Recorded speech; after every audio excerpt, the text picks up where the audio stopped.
the reason this is important for us and for us, like as adopted families and foster families, is this is so prevalent in our homes, and we don't talk about it and we don't know about it. 1 in 20 children have some form of an FASD. That's a lot of kids. It's 2.5 times more than autism, and we don't talk about it.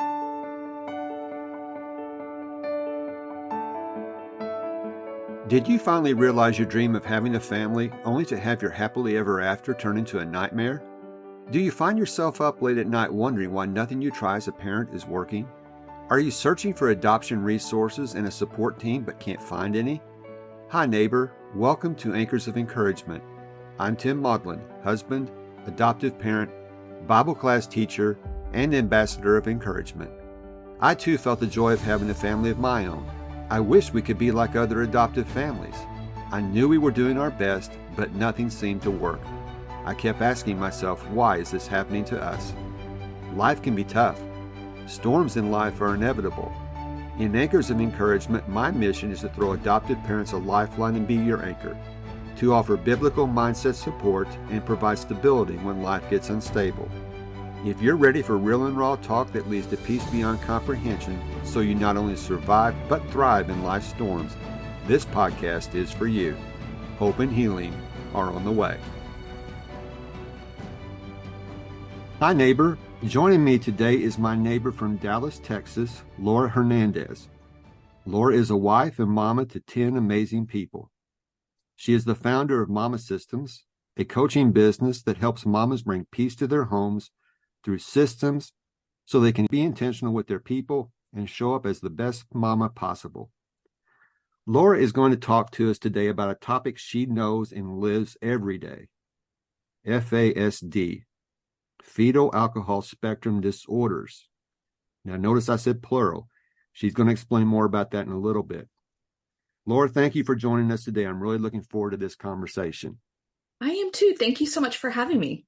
This is going to be fun. It's a serious topic, but you've been able to navigate it and manage it so that your family can function like it's intended to function, even with the challenges you're talking about. So we'll get into that in a moment. But before we do, I wanted to ask you some kind of a fun fact about Texas. I was telling you before we started the conversation, I've been to Texas once. I've been to Dallas one time. So for those of us who are kind of newbies to the area, even though I know a lot about Texas, tell us something about where you live that might interest everybody. Yeah, well, our family lives kind of out in the country, surrounded by a bunch of little cities and suburbs. And so it's kind of the perfect mix of those two things. Mm-hmm. And a fun thing about it is that we live right down the road from South Fork Ranch, which is where the show Dallas was filmed. And so often people are getting out of their cars and taking selfies. And it's just kind of funny to live next to a place where people like come to visit that place, you know? Well, that's pretty cool. That's like the baseball field in Iowa for Field of Dreams. This is where the TV show Dallas was filmed. How big is South Fork? Is it really big? It's a big house, and it's I mean, I don't know how many acres it is, maybe 100 acres. Okay. I could be totally butchering that. I'm not ever really sure how many acres we live on. So don't put too much stock in that. No problem. I heard that. I've seen the picture, and I don't know how much was actually filmed there, but I've seen the picture from the show and all that. So pretty cool that you have people will come there, to get selfies, probably in front of the gates and stuff. So interesting fact about where you live. As we begin our conversation, there can be a lot of travel involved with adoption. I know personally, we were traveling to do our home studies. We were traveling to actually pick up both of our children. Now, our two boys were born in the state of Indiana, one closer than the other, but there was a lot of travel. I know your backstory. I've listened to your podcast, and I know what was involved to adopt the children you've adopted, but there was a lot more than travel. So to begin our conversation, can you share a little bit with our audience about fetal alcohol spectrum disorders, and then how your family came to adopt children with FASD? Yeah, so the travel piece is interesting because we were living in the Dallas area. We had 3 biological kids, and that's when we decided to foster. And we had Andrew in our home as a baby, and he came to us straight from the hospital and was with us for the first 8 months of his life. And then he went back to his bio mom. After that, we ended up moving to Seattle. She ended up moving to Louisiana, worlds apart then, right? Mm-hmm. Away from Dallas. But while we were up there, we kind of kept tabs on mom, and we had built a relationship with her. She had 2 more kids and we had 2 more kids. So we were up to 5 biological, and she had 3 with her at the time. Mm-hmm. And so, things happened and they were put back in the system. And so when they were put back in the system and rights were about to be terminated, we said, oh my goodness, we'll take them. And so we tried to adopt them while we were in Seattle, and Washington State would have nothing to do with that, because we would be taking on Texas liability for the state of Washington, right? Mm-hmm. And so we went through so many hoops and so many things to try to make that happen, and it just wasn't happening. And so we ended up moving back to Dallas to be able to adopt them. And so that was kind of our big traveling. Wow. And so we went from like 4 kids to 8 kids within a 6-month period. And there were a lot of little people. So we had 5 little people, 4 and under, all in diapers. And it was just kind of, just get through today. Just get through today. That's kind of my mantra for a long time. And we didn't know at the time that they had disabilities. Mm-hmm. We were told a lot in foster care training that, they're going to be delayed. They're going to have behavior problems because of trauma. And, but once you connect with them, and once you really give them a safe home, and they have that felt safety, they're going to really catch up, and, all these things. So in about 2 years, you're going to see this great improvement. Is kind of the story. Everyone denies ever actually saying that, but Mm-hmm. I'm like, that's what you say. That's the story everyone walks away with, is that they'll catch up, right? Ours were not catching up. They continued to be delayed, and our biological children kind of passed them up developmentally and intellectually. And it was a long road to actually get a diagnosis. So I'll spare you all of that. But we ended up getting diagnoses for them. And whenever I realized what was going on, that it was the fetal alcohol spectrum disorder, like light bulbs went off. It was like, oh my goodness, this is what it is. Because we had gone to so many doctors and seen so many people, so many specialists, so many counselors, all the things that you could possibly go through, just to help with the behaviors, to help understand what was going on with them, to help understand the delays and the intellectual delays. And so we were just searching. And so whenever we figured that out, it was like, oh my goodness, this is what it is. And it all made sense. So that's kind of how we came to that. However, we did not know that we were actually doing that at the time. Wow. That's going above and beyond.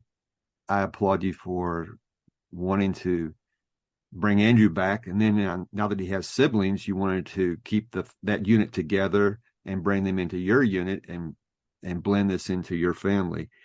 Now, one of the things that kind of struck me is when we were preparing for this interview, when you said fetal alcohol spectrum disorders, I kept saying fetal alcohol syndrome. That's what I was saying, because that's what, not knowing exactly what it is. I mean, to me, it was a mother has consumed alcohol during pregnancy. I don't know how much, I don't know what it takes to get this, but I always thought it was fetal alcohol syndrome. But you said it's fetal alcohol spectrum disorders. So there's more than one disorder that can come from this. And I take it that you weren't you said you weren't told or weren't aware that this was even happening. So the birth mother didn't tell you she had been drinking during the pregnancy. And, we aren't here to pile on her or anything like that at all. I always side on the birth mothers because of that. But help our audience understand maybe what fetal alcohol spectrum disorders are, some unknown facts about those. Yeah. And I kind of agree with that. Like, no shame on her. I think that we don't talk about this enough. People don't know the risks. They don't know what the drinking can do to a baby. And so especially, she's also a product of the system, right? And so she has a lot of baggage, a lot of things. I'm just grateful for her. She's a precious woman that wants to be a good mom, and who hasn't made some poor choices in their life, right? And I think that often a reason why this is not talked about is because of the shame factor. And so even moms who drink, like who have some wine occasionally, right, may not know that they're pregnant for a good while. Right. And so this damage may happen before they even know they're pregnant. And so they're unknowingly hurting their baby. It's not that they're trying to be vicious or evil or anything like that, right? Mm-hmm. So I think that we need to kind of start letting up on that shame just so that we can have these conversations. Because I think doctors, not I think, I've heard in research where people have been polled, doctors have been polled about diagnosing this or bringing it up with a parent. They will not bring it up because of the shame factor. They don't want to put that on a parent. And so they just don't bring it up. Therefore, kids are not getting diagnosed. They're not getting the help. They're not getting the support that they need. The reason this is important for us and for us, like as adoptive families and foster families, is this is so prevalent in our homes and we don't talk about it and we don't know about it. 1 in 20 children have some form of an FASD. That's a lot of kids. It's 2.5 times more than autism. And we don't talk about it. And so we need to start having these conversations. If your kid does not have an FASD, they're in a classroom with somebody who does, or your family knows somebody who does. It is just so prevalent. So when I say an FASD, it's kind of an umbrella term for 4 different disorders. I know that you mentioned fetal alcohol syndrome, and that is definitely part of the spectrum, but it's only a part. It's only 8% of the whole spectrum. That means there's a whole 92% that most people don't get diagnosed with because they don't have the facial features. So fetal alcohol syndrome will often have the facial features. They'll have the smooth upper lip, kind of downturned eyes. You can look up a picture online and see exactly what that looks like. But that little syndrome is 8% of the whole disorder. When foster families take their kids in, or adoptive families take their kids into the doctor and they say, hey, I think my kid may have this. And the doctor looks at the kid and says, no, they don't have the facial features. They don't know enough and you need to go find a different doctor because it's possible to have an FASD and not have any facial features. The other part of this huge umbrella diagnosis is the alcohol-related neurodevelopmental disorder, which is ARND. This is like memory, attention, poor impulse control, intellectual disabilities. So our kids fall in this category. They have really low IQs. They have trouble with memory. They have trouble making really good choices when nobody's watching. Like all of those things kind of fall in. Then there's also alcohol-related birth defects. And those can be disorders of the heart or the kidneys or the bones, like an actual physical defect. And then finally, there's the neurobehavioral disorder associated with prenatal alcohol exposure. This is a lot of the behaviors that we see. And I think often it's chalked up to trauma. I believe that those two marry a lot, right? And so there's no untwining those because I think they're all tangled up together. However, if there was drinking involved and we're having these behavior problems, then this is where this comes in, right? So thinking and memory, behavior problems such as severe tantrums or mood swings, stealing, lying, all of those things, and then trouble with day-to-day living, like executive planning. Of an example of our kids, he was packing for camp this morning and he had packed a whole bunch of loveys and stuffies for nap time that they weren't having today, but they were having swim time. He didn't have a swimsuit. He didn't have his towel, or in his lunch, he just had like one little Lunchable, which he's there all day. And so I'm like, well, buddy, you need more to eat than that. So just a lot of that executive function of, hey, I really need to be with you planning all these things because otherwise you're going to starve and have no swimsuit, right? Like just a lot of hand holding in that. And so again, it's just this huge spectrum disorder. And I think that people, if you're having behavioral problems with your kids, if these things are happening at home, where you're like, something's just not right, the diagnoses we're getting aren't fitting, look into this, because 70% of kids in foster care have some form of an FASD. Wow. I had no idea it was that prevalent. So if you suspect it and it's not the syndrome version of this where you can see it in the facial features, how does a doctor, or what diagnosis, or how do you go about diagnosing this? Yeah, that's a really fun question because I wish there was an easy answer. I found that in our case, I had to do all the research. I had to educate myself. So I think that's the first step as parents, just kind of looking into this and gathering all their information. I had a whole bunch of evaluations and documents and tests and everything. It's called a battery. So it helps build your battery, which is like your whole case file for your kid. Okay. And then you can bring that to the doctor and tell them. I also think that if the doctor's not familiar with it, we need to move on to a different doctor. The majority of my interactions with doctors, I'm educating them on FASDs. They don't know. Wow. They don't know. And it's so frustrating and it's so hard because you go and you tell them all these things and you pour out your heart and all your fears and all the things that are going on with your kid. And then they kind of laugh at you or dismiss you, or it's just not okay. So I wish that you could just go to a doctor and have a diagnosis. That's not my story. We had to travel to California to get a diagnosis for our kids.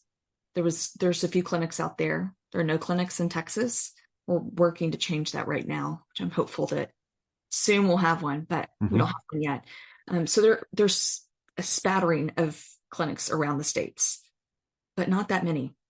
Well, when you get a doctor that's receptive to a potential diagnosis of this type, how do they confirm it? Is there blood work, or is there CAT scans or MRIs?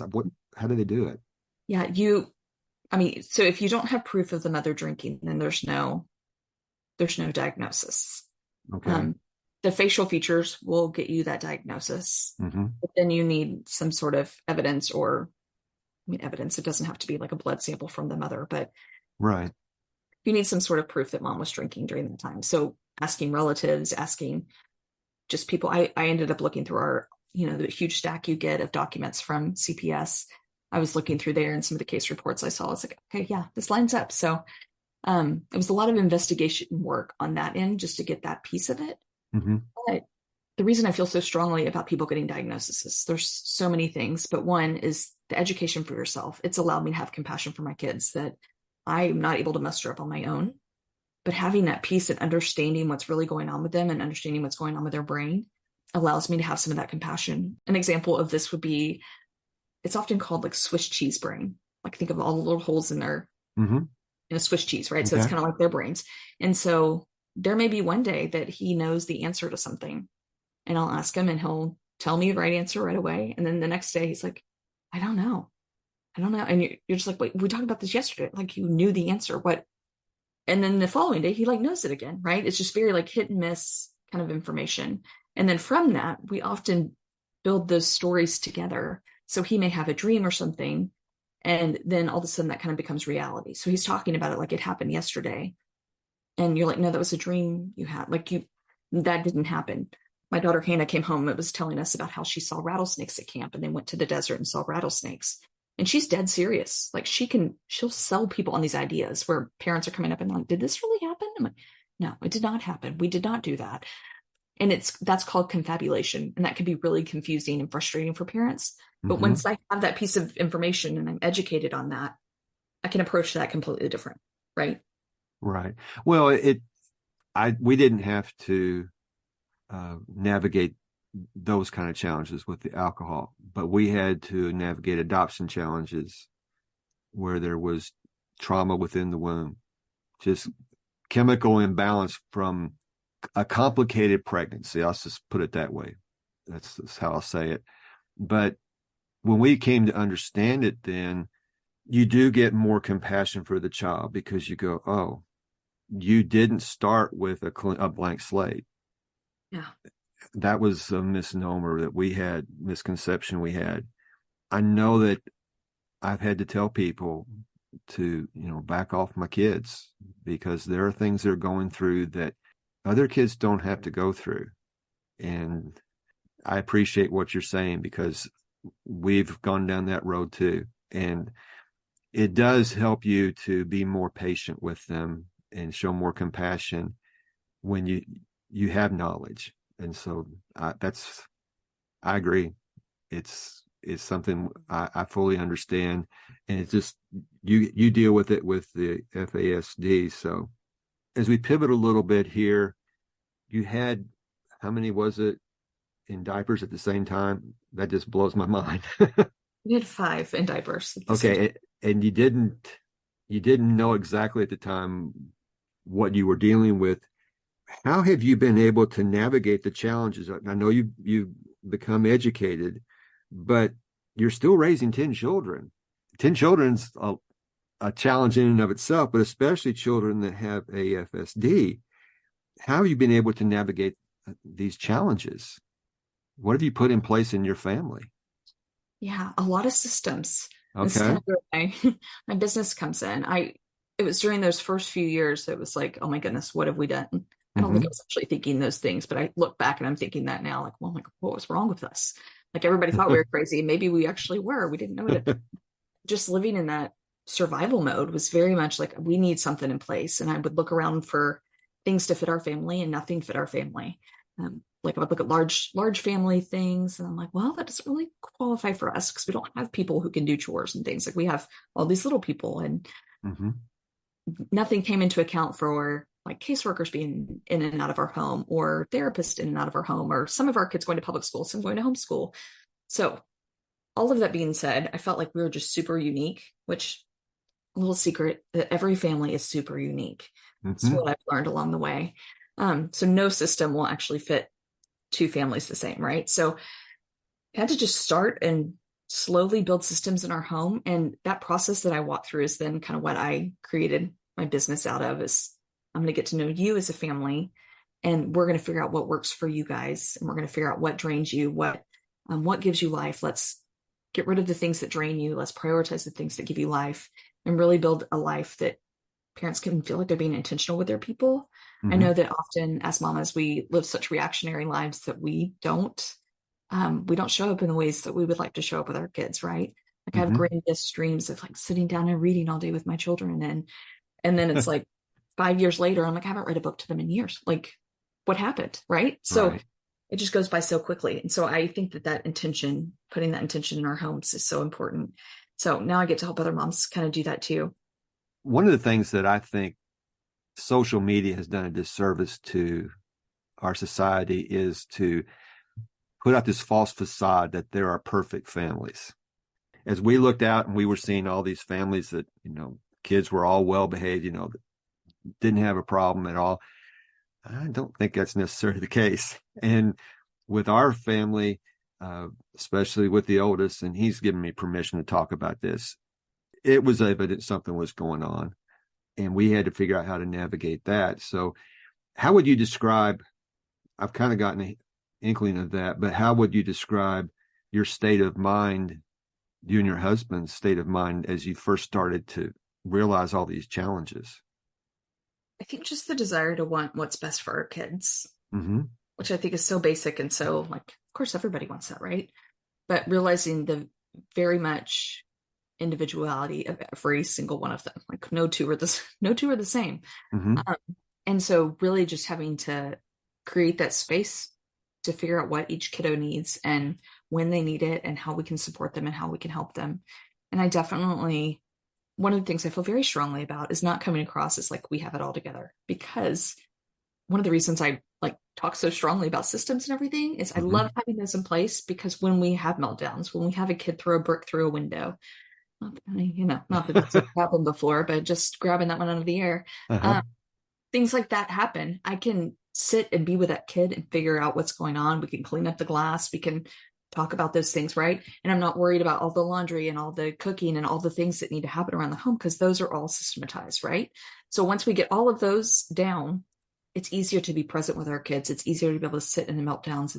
Easier to have compassion on them because I'm not so worn out. And so we have our fair share of crazy here, but I think that the systems allow us to be present with that and enjoy some of the crazy and then calm down some of the crazy, Yeah. We can think back to 911, and it wasn't the first reactors that went into the towers. It was the first responders. So they had systems in place. And even though it was a chaotic situation and life-threatening situation, they knew what to do when it was time to do it.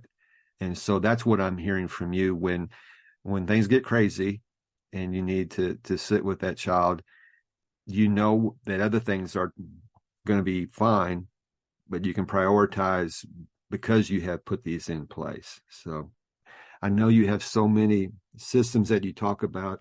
You have a website and all that. And we'll get to that in a little bit. But what I like to do in each of these episodes is to give my audience what I call a daily doable. I believe, regardless of whether you have children with a FASD, systems can be helpful, but especially if there are families listening to this episode that are facing this challenge and they're starting to get these diagnoses and everything, and they're realizing, okay, we have this to deal with. What would be, in your systems that you teach, what would be a first system step, if that makes sense? What would be a first system step parents could begin to implement today? Yeah, this may seem really simple, and I hope that it does. But setting expectations, I think, is huge for everyone. And so if we can just kind of think about, if each person can think about what is one area that always feels overwhelming. Is it when we're getting ready to get out the door for school in the morning, or is it going to bed? How can we set up things to set those expectations in a clear way for them? That may be making a visual chart. Even if they're older, that visual chart will help just kind of reinforce all of that. Using timers, using alarms, like setting up that routine in your home. So I realize that that's like a million things and you're not supposed to do all of that today. But I think just starting that process of thinking through those things and thinking like, how can I start to set these expectations better? I know that I find this a lot in our home where I'm like, I'm so frustrated that they destroyed this room, or I asked them to clean it up. And I just get frustrated about things that I clearly did not communicate well about that, right? Like that's on me, because there are times when, yes, they could probably have done better and they know better and whatever. But for the most part, it's, hey, I expected that you would actually clean this room, like vacuum it and all the things, not just pick up the pillows and put them on the couch. But I expected more of this, and now I'm disappointed, and now I'm lashing out at you, my anger, and I don't know, it just kind of affects our whole day, our whole family, everything, simply because I didn't set those expectations. So I think being really clear about those expectations is a really big thing, and continually doing that. Okay, that's a good point. I mean, when you started to set those expectations, was this a conversation you had with your husband away from the kids, just to figure out, okay, how do we want things to run here? Yeah, so that depends on what we're talking about. Okay. With screens and stuff, that'll be a group question. But when it comes to daily chores and things like that, I'll often just, like, that's kind of my expertise. And so I love planning all that out, like all the intertwinings of our day and all the scheduling and stuff like that. But I think that that's a big piece of it, is planning, right? So sitting down and figuring out what those things are. Let's figure out, what do I expect of them in the morning? Okay, that might be too much for them. So what can they do the night before? Okay, so that means that the night before we need to start doing that around 6 o'clock if we're going to get in bed by 8. Just like all those like puzzle pieces that we could put together to make it make sense for them, to make it make sense for you and for your family, so you guys would thrive and function well together. And then let's break it down a little bit more, set those expectations, have a team meeting. We have, anytime anything changes in our home, we'll have a team meeting, like, okay, this is what we're doing. Let's get real clear about this. Let me repeat it 15 times. Now you repeat it back to me. And it feels like overkill, but they get it in their head. They learn that that's what's expected of them. They know the consequence if they don't do what they're supposed to do, or whatever the system is. And it's just all very clear. So there's no guessing. Okay. What I'm hearing also is structure. I believe kids want structure. I don't think they want to live in chaos. I think they really want the structure.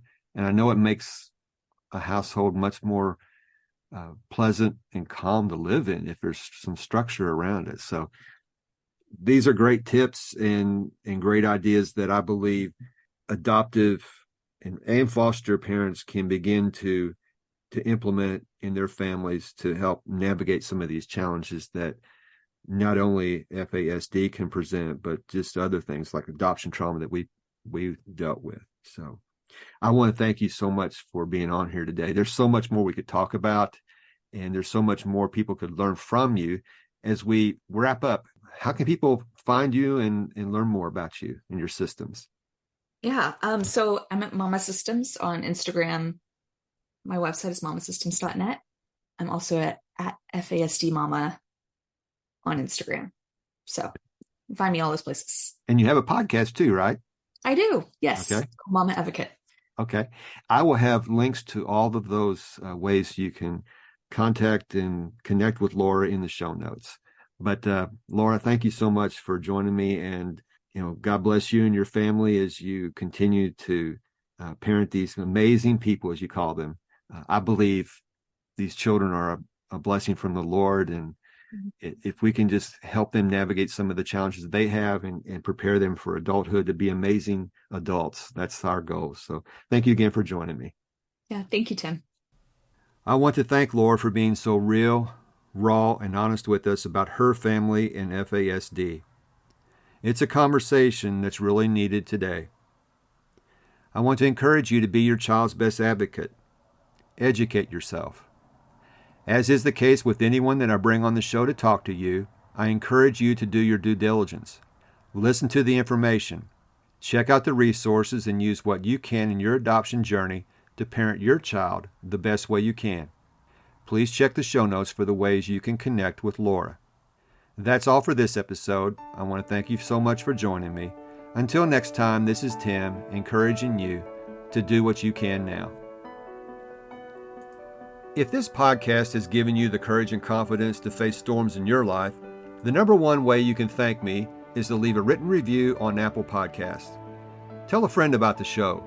Take a screenshot of this episode and share it in your Instagram stories and tag me at Tim Maudlin.